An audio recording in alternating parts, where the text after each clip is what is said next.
18 ذوالحجہ کو سیدنا عثمان رضی اللہ عنہ کی شہادت کے تناظر میں بعض لوگ خوشی مناتے ہیں، اس کو وہ عید غدیر کا نام دیتے ہیں اور کہتے یہ ہیں کہ ہم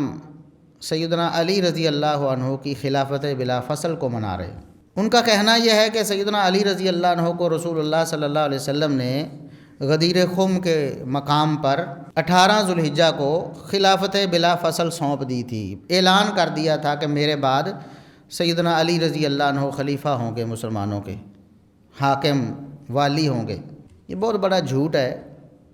اس کی کوئی حقیقت نہیں، بالکل بے بنیاد بات ہے، کتاب و سنت کو رد کرنے کے مترادف ہے، کیونکہ رسول اللہ صلی اللہ علیہ وسلم کی جو تعلیمات ہیں وہ بالکل واضح ہیں۔ آپ صلی اللہ علیہ وسلم نے کبھی بھی سیدنا علی رضی اللہ عنہ کو اپنا خلیفہ بلا فصل مقرر نہیں کیا،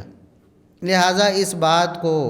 سامنے رکھ کر جشن منانا یا عید منانا اس کی کیا حقیقت ہے؟ خود سیدنا علی رضی اللہ تعالی عنہ بھی غدیر خم کے واقعے کو اپنی خلافت بلا فصل کی دلیل نہیں سمجھتے تھے۔ سیدنا علی رضی اللہ عنہ کا اپنا خاندان، اہل بیت، وہ سارے کے سارے، ان میں سے کوئی بھی سیدنا علی رضی اللہ عنہ کو خلیفہ بلا فصل نہیں سمجھتا تھا۔ پھر کیسے ہو سکتا ہے کہ یہ واقعہ جو بنایا جاتا ہے کہ رسول اللہ صلی اللہ علیہ وسلم نے انہیں خلیفہ بلا فصل بنا دیا، لہٰذا اس کی ہم عید مناتے ہیں یا خوشی مناتے ہیں؟ جہاں تک تعلق ہے خلیفہ بلا فصل کا، تو وہ تو سیدنا ابوبکر صدیق رضی اللہ عنہ ہیں، اس میں کوئی اختلاف نہیں۔ کتاب و سنت کی تعلیمات میں صحابہ کرام کے، اہل بیت کے، خود سیدنا علی رضی اللہ عنہ، خود سیدنا عباس رضی اللہ عنہ جو نبی کریم صلی اللہ علیہ وسلم کے چچا ہیں، اور خود باقی جتنے بھی رشتہ دار آپ صلی اللہ علیہ وسلم کے موجود تھے، ان کے مابین کوئی اختلاف نہیں کہ نبی کریم صلی اللہ علیہ وسلم کے بعد سب سے پہلے خلیفہ سیدنا ابوبکر صدیق رضی اللہ عنہ ہیں، اور اس بات کی دلیلیں بے بہا ہیں۔ خود زبان رسالت سے بذریعہ وحی رسول اللہ صلی اللہ علیہ وسلم اس بات کا اشارہ فرما گئے۔ مثال کے طور پر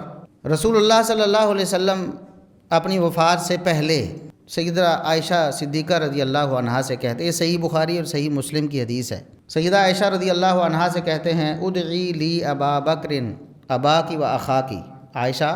میرے پاس اپنے والد ابو بکر کو اور اپنے بھائی عبد الرحمن کو بلاؤ، میں چاہتا ہوں کہ میں معاملہ لکھوا کے چلا جاؤں تاکہ میرے دنیا سے جانے کے بعد کوئی تمنا لے کر سامنے نہ آ جائے اور کہے کہ آنا اولا، میرا حق زیادہ ہے خلافت کا، لہٰذا میں چاہتا ہوں کہ میں لکھوا دوں۔ آپ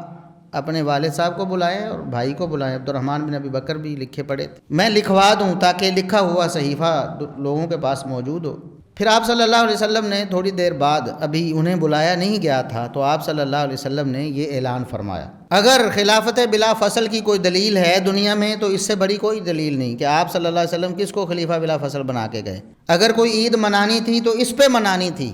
اگر کوئی اعلان تھا خلافت کا تو یہ تھا کہ رسول اللہ صلی اللہ علیہ وسلم نے فرمایا کہ میں لکھوانا چاہتا ہوں، پھر آپ نے ارادہ ترک فرما دیا لکھوانے کا،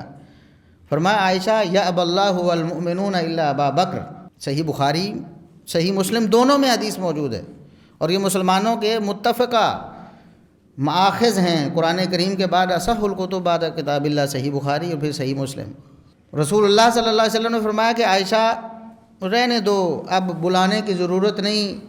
مجھے اللہ رب العزت نے یہ بات سمجھا دی ہے کہ میرے بعد نہ اللہ رب العزت ابو بکر کے علاوہ کسی کو قبول کرے گا، نہ میرے بعد مومن ابو بکر کے علاوہ کسی کو قبول کریں گے۔ یہ الفاظ ہیں، یا اب اللہ والمؤمنون الا ابا بکر، ابو بکر کے علاوہ